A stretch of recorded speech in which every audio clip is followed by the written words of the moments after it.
Hai, hari ini kita bakal bahas sebuah cerita yang sebetulnya jujur ya, berat banget buat saya tulisnya.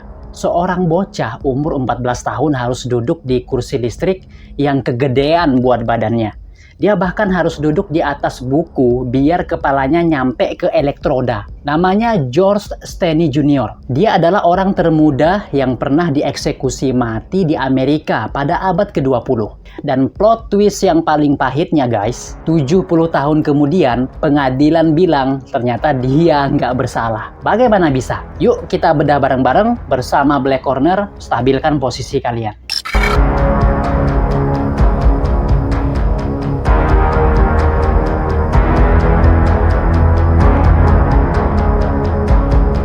Sekitar Maret 1944 ditemukan dua bocah perempuan meninggal di selokan dengan luka yang menganga di kepala. Menurut saksi yang melihat, katanya dua bocah perempuan ini sempat berbicara dengan George ketika naik sepeda. Nah, dari persaksian itulah George langsung didatangi di rumahnya dan membawanya ke kantor polisi.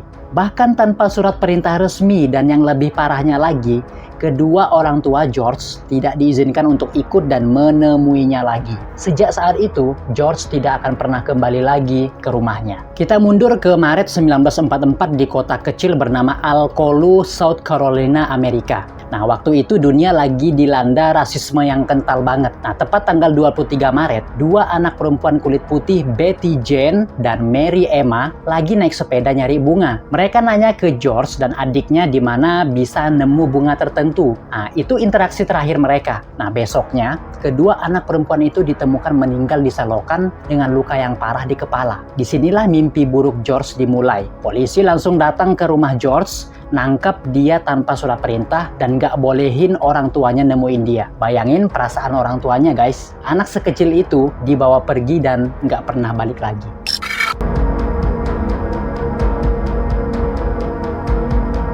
George lahir pada tanggal 21 Oktober 1929. Dia lahir di sebuah keluarga yang sederhana banget di Pinewood, South Carolina. Ayahnya George adalah tukang gergaji di pabrik kayu yang pada saat itu umum banget lah pekerjaan buat pria kulit hitam. Sedangkan ibunya hanya bekerja sebagai pembantu rumah tangga. Dari pekerjaan orang tua George bisa kita simpulkan kalau George ini termasuk keluarga yang sangat miskin. George ini anak tengah. Dia punya kakak dan beberapa adik termasuk Aimee Rafner. Adiknya yang paling vokal memperjuangkan namanya puluhan tahun kemudian nanti. Orang-orang yang kenal George mendeskripsikan dia sebagai anak yang pendiam, pemalu, dan jujur aja kecil banget buat ukurannya. Di umurnya yang sudah 14 tahun, tinggi badannya cuma sekitar 150-an dan berat badannya cuma 40 kg. Dia tipe anak yang lebih suka ngegambar daripada cari keributan. Di sekolah, George dikenal sebagai anak yang punya bakat seni. Bahkan adiknya sering cerita kalau George itu hobi banget bawa pensil dan kertas kemana-mana untuk menggambar begitu.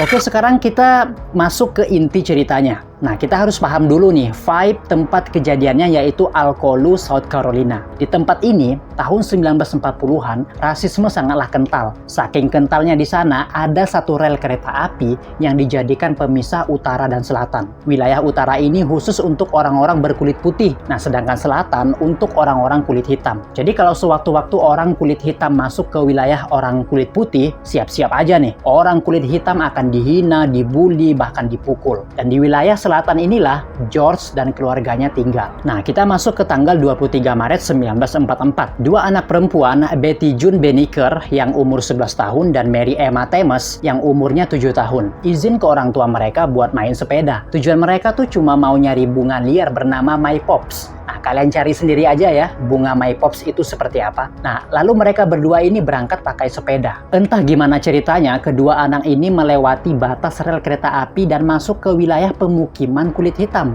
Nah, disinilah mereka ketemu sama George dan adiknya Aimee. Menurut kesaksian Aimee puluhan tahun kemudian, George dan Aimee lagi jaga sapi keluarga di pinggir jalan dekat rel. Nah, Betty dan Mary berhenti, lalu nanya ke George dengan nada yang sopan tapi agak bingung. tahu nggak, di mana kita bisa nemu bunga My Pops? George pun menjawab seadanya, nggak tahu, cuma itu. Interaksi singkat, nggak sampai semenit, dan tanpa ada ketegangan sama sekali. George dan adiknya lanjut jaga sapi, sementara Betty dan Mary lanjut bersepeda. Nah, itu adalah kali terakhir George melihat mereka hidup-hidup. Ketika menjelang sore hari, Betty dan Mary nggak kunjung pulang. Orang tua mereka mulai panik. Nah, di kota sekecil Alcolu, kalau ada anak hilang, itu langsung jadi berita besar. Dan malam itu juga ratusan warga kebanyakan kulit putih langsung ngebentuk tim pencari. Mereka pakai senter, bawa anjing pelacak, dan suasana kota langsung berubah menjadi tegang dan penuh kecurigaan. Keluarga George pun ikut dengar kabar itu. Ayahnya George bahkan sempat ikut ngebantu nyari. Nah, bayangin, ayah George ikut muter-muter kota demi nyari anak yang hilang itu. Nah, tanpa tahu kalau besok pagi hidup keluarganya bakal hancur karena fitnah. Besok paginya tanggal 24 Maret, pencarian berakhir dengan cara yang paling mengerikan. Di sebuah parit kecil yang becek dan penuh air, nggak jauh dari rel kereta api, tim pencari menemuin sepeda dua anak itu. Dan nggak jauh dari sana mereka nemuin jasad Betty dan Mary. Kondisinya sangat mengenaskan. Mereka berdua meninggal karena luka menganga di bagian kepala yang kelihatannya dipukul pakai benda tumpul. Kemungkinan besar sebuah balok kayu atau besi berat ya. Berita ini pun viral lah istilahnya, walaupun di zaman itu masih belum ada kata-kata viral ya. Amarah warga kulit putih pun langsung memuncak. Mereka haus akan keadilan, atau lebih tepatnya mereka haus akan balas dendam. Polisi lokal langsung ditekan buat nyari pelakunya sekarang juga. Dan siapa orang terakhir yang terlihat bicara sama mereka? Dan salah satu saksi mata bilang mereka lihat kedua korban bicara sama anak kulit hitam di pinggir rel. Tanpa bukti forensik, tanpa sidik jari, tanpa penyelidikan TKP yang benar, polisi langsung menuju ke satu nama, yaitu George Stanley Jr. Polisi datang ke rumah keluarga George saat orang tuanya nggak ada di rumah. Mereka langsung nangkap George. Dan disinilah momen paling krusial, sekaligus paling curang dimulai, yaitu George dibawa ke kantor polisi, dikunci di sebuah ruangan, dan nggak dibolehin ketemu siapapun. Nggak ada pengacara, nggak ada orang tua, cuma ada George yang ketakutan dan beberapa polisi dewasa yang mendesak untuk dia biar mengaku secepat mungkin. Apa yang terjadi di ruang interogasi itu sampai sekarang tuh masih jadi misteri besar, karena nggak ada catatan resminya. Tapi beberapa jam kemudian polisi keluar dan bilang George sudah mengaku. Saya mau kalian bayangkan sedikit posisi George saat itu ya. Anak 14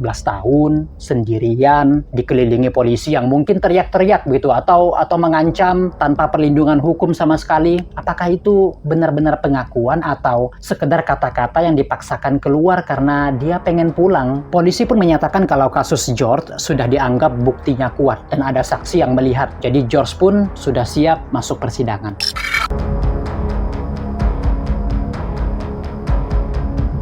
Hanya sebulan setelah penangkapan, tepatnya tanggal 24 April 1944, sidang George dimulai. Ingat, ini baru 1 bulan sejak kejadian.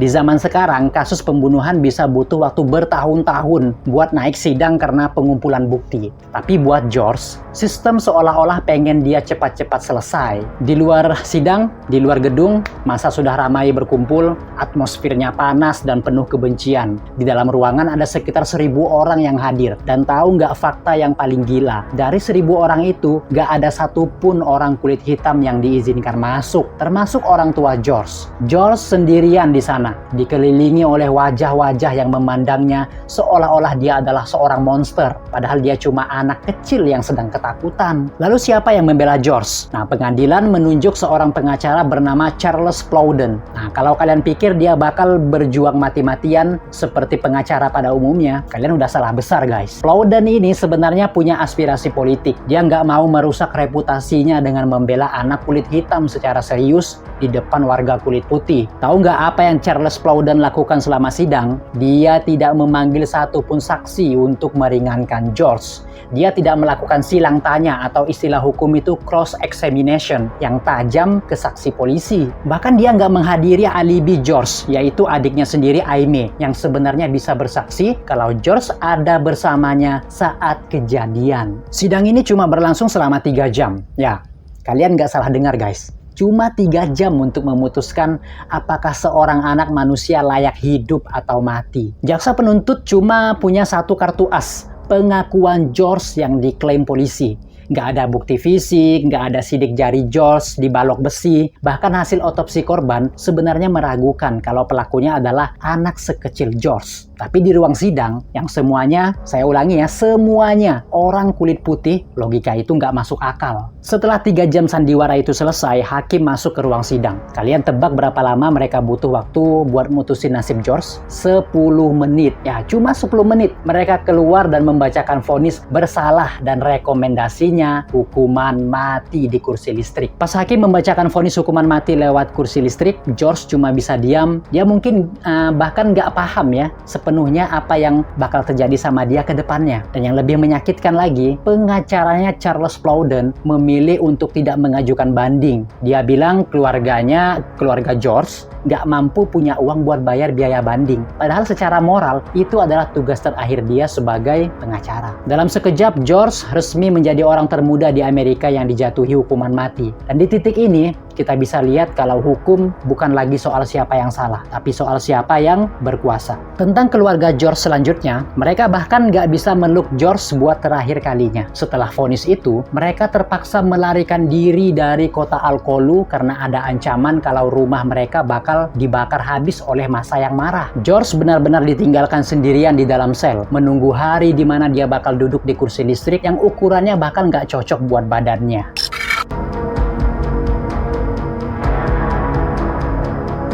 Kita masuk ke bagian yang paling berat dari cerita ini. Nah, setelah vonis dijatuhkan, George nggak langsung dieksekusi. Dia harus nunggu selama 81 hari di dalam sel isolasi. Banyak penjaga penjara saat itu yang bilang kalau George sering terlihat melamun sambil memegang Alkitab. Dia selalu nanya, kapan aku bisa pulang, kapan aku bisa ketemu ibu. Nah, pertanyaan sederhana yang nggak pernah mendapatkan jawaban jujur. 16 Juni 1944, hari itu akhirnya datang. Sekitar jam 7.30 malam di Lembaga Pemasyarakatan South Carolina di Columbia. George dipandu keluar dari selnya. Dia berjalan menuju ruangan eksekusi. Di sana sebuah kursi listrik raksasa yang dijuluki Old Sparky sudah menunggu. Para petugas eksekusi saat itu bingung. Mereka sadar kalau kepala George nggak bakal nyampai ke alat elektroda yang ada di bagian atas kursi. Akhirnya, mereka melakukan sesuatu yang benar-benar sarkastik dan tragis. Mereka mengambil sebuah Alkitab besar yang kabarnya dibawa George dari selnya. Lalu mereka menyuruh George duduk di atas Alkitab itu biar badannya lebih tinggi. Nah, bayangkan nih guys. Sebuah kitab suci yang harusnya jadi simbol kehidupan justru dipakai sebagai bantalan untuk memudahkan eksekusi mati seorang anak kecil. Pas petugas mau memasang topeng penutup wajah dari kulit, mereka sadar kalau ukuran topeng itu kegedean buat muka George yang mungil. Tapi mereka nggak peduli soal itu. Mereka tetap pasang, mereka ikat kabel ke kakinya, dan mereka siapin saklar mautnya. Saksi mata yang ada di ruangan itu bilang, sebelum listrik dinyalakan, George terlihat sangat ketakutan. Air matanya mengalir deras dari balik topeng. Dia nggak teriak, dia nggak marah, dia cuma nangis dalam diam. Lalu arus listrik pertama dialirkan 2400 volt masuk ke tubuh kecil itu. Efeknya sangat mengerikan, karena ukuran badannya yang nggak pas. Jadi guncangan dari listrik itu bikin topeng kulit yang kegedean tadi melorot dan jatuh. Dan untuk pertama kalinya semua di ruangan itu, para saksi, juri, dan petugas bisa melihat wajah George dengan jelas. Mereka melihat wajah seorang anak kecil yang matanya terbuka lebar, penuh ketakutan dan air mata yang masih basah di pipinya saat nyawanya perlahan hilang. Dibutuhkan 3 kali kejutan listrik selama 4 menit sampai dokter akhirnya menyatakan George meninggal dunia. Di luar penjara nggak ada protes besar-besaran saat itu. Yang ada cuma sunyi. Ayah dan ibu George bahkan nggak ada di sana karena mereka sudah diusir dari kota dan ketakutan akan nyawa mereka sendiri. Dalam waktu kurang dari 3 bulan sejak 2 anak perempuan itu ditemukan meninggal, sistem hukum South Carolina mereka sudah menyelesaikan tugas. Mereka bangga karena sudah menghukum George. Tapi faktanya, mereka baru saja melakukan pembunuhan yang dilegalkan oleh negara terhadap seorang anak yang bahkan belum punya kesempatan untuk tumbuh dewasa. George dikuburkan di sebuah makam tanpa nisan di Crawfordville. Karena keluarganya takut makamnya bakal dirusak oleh massa. Dia pergi dalam sunyi, membawa rahasia pengakuan yang dipaksakan dan meninggalkan sebuah luka besar yang baru akan terbuka 70 tahun kemudian.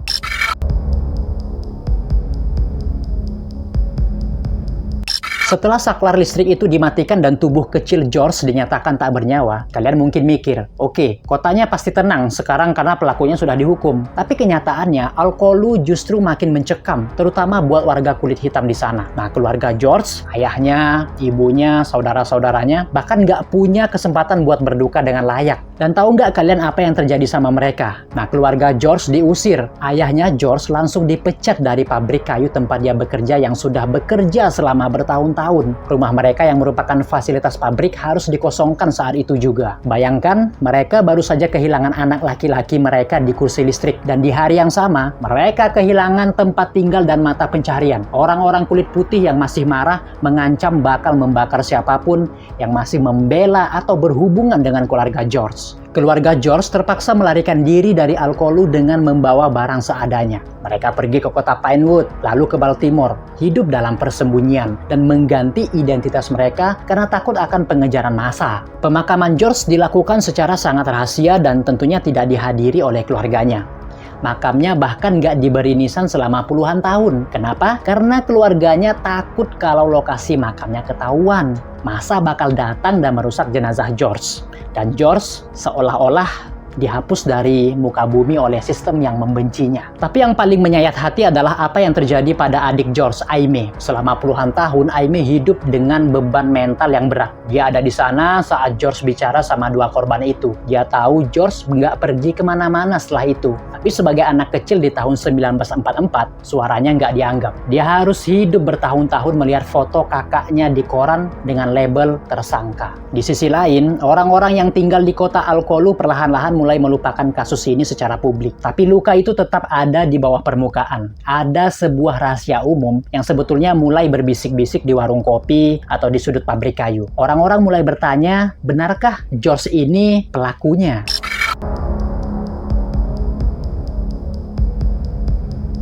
Kalau bukan George, lalu siapa pelakunya? Nggak mungkin kan kedua anak itu meninggal karena kecelakaan. Ada satu nama yang terus berbisik di kegelapan. Sebuah nama yang punya pengaruh besar di kota itu. George Burke. Kita sebut aja si Burke lah biar gampang bacanya ya. Nah, dia adalah seorang pria kulit putih yang sangat terpandang. Dia bukan orang sembarangan. Dia adalah manajer di pabrik kayu tempat George bekerja. Dan dia juga punya koneksi politik yang kuat. Bahkan kabarnya, dia punya koneksi dengan hakim yang seharusnya netral. Atau setidaknya punya pengaruh besar terhadap penegak hukum di sana. Ada sebuah teori yang didukung oleh banyak peneliti independen dan keluarga George sendiri. Teori ini menyebutkan kalau di hari kejadian, Betty dan Mary Emma sebenarnya tidak hanya bicara dengan George. Mereka kabarnya terlihat berinteraksi dengan sebuah mobil yang dikendarai oleh orang kulit putih. Beberapa tahun setelah eksekusi George, muncul pengakuan yang mengejutkan kalau anak si Burke ini kabarnya pernah bercerita kepada orang-orang terdekatnya bahwa ayahnya sebelum meninggal pernah mengaku bahwa dialah yang membunuh kedua gadis kecil itu. Teori yang paling kuat adalah adanya perselisihan atau ketidaksengajaan yang berubah jadi kepanikan. Ingat balok besi atau kayu berat yang kita bahas di awal tadi? Nah, sebagai manajer pabrik kayu, si Burke ini pastinya punya akses penuh ke alat-alat seperti itu. Dia punya kekuatan fisik orang dewasa untuk melakukan hantaman fatal tersebut. Dan dia punya kendaraan untuk memindahkan jasad korban ke selokan tempat mereka ditemukan. Tapi yang paling gila adalah motif sistemik di baliknya. Di tahun 1940-an, kalau seorang pria kulit putih terpandang dituduh membunuh dua anak perempuan kulit putih, itu bakal jadi skandal yang menghancurkan seluruh tatanan sosial dan ekonomi kota Al-Qolu. Dan solusinya, cari kambing hitam yang paling mudah disalahkan. Paling nggak punya power untuk melawan dan paling cepat untuk dihabisi. George adalah target yang sempurna. Dia anak kulit hitam, miskin, dan dia memang sempat bicara dengan korban. Dan polisi nggak butuh bukti forensik, mereka cuma butuh narasi dengan menjadikan George tersangka. Reputasi si Burke dan nama baik perusahaan kayunya pun tetap bersih. Yang lebih mencurigakan lagi, si Burke meninggal pada tahun 1947, hanya 3 tahun setelah George dieksekusi. Dan sejak saat itu, banyak dokumen asli penyelidikan polisi tentang kasus George yang tiba-tiba hilang atau sengaja dihancurkan. Seolah-olah ada seseorang yang pengen memastikan kalau kasus ini terkunci rapat selamanya. Tapi kebenaran itu seperti air, guys. Dia bakal selalu nemu celah buat keluar, meskipun secara hukum kita mungkin nggak akan pernah bisa menyeret si Burke ini ke pengadilan karena dia sudah lama meninggal.